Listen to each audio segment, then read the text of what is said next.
आप अपना भवन या मकान निर्माण के लिए प्लाट लेने जाते हैं तो कुछ छोटी-छोटी बातों का ध्यान अवश्य रखें।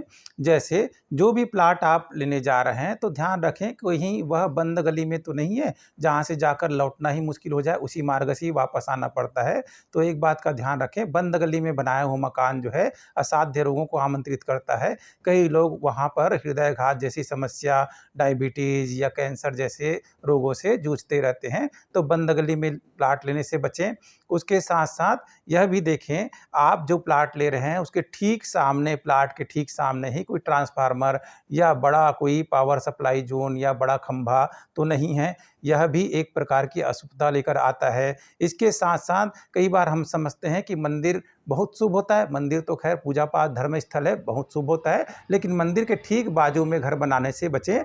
कम से कम ज़मीन लेते समय इस बात का ध्यान रखें कि मंदिर की जो छाया है, वो आपके प्लाट तक नहीं पहुँचे, इतनी दूरी तो अवश्य बना कर के रखें। इसके साथ-साथ श्मशान भूमि के आस-पास भी ज़मीन प्रॉपर्टी लेने से बचें। श्मशान भूमि से लगा हुआ प्रॉपर्टी अट्रैक्ट तो करता है लोगों को, कम कीमत में मिल जाता है, आसानी से उपलब्ध हो जाता है, लेकिन जितना आपको कम कीमत मिलता है, उससे कहीं कई गुना ज़्यादा उसकी आपको जीवन में नुकसान में, स्वास्थ्य के रूप में या दुर्घटनाओं के रूप में उसकी भरपाई करनी पड़ती है और जीवन भर आपकी तरक्की अवरुद्ध हो जाती है, भूत-प्रेत, तंत्र-मंत्र, पिशाच से और आप ऐसे भी बाधित रहते हैं।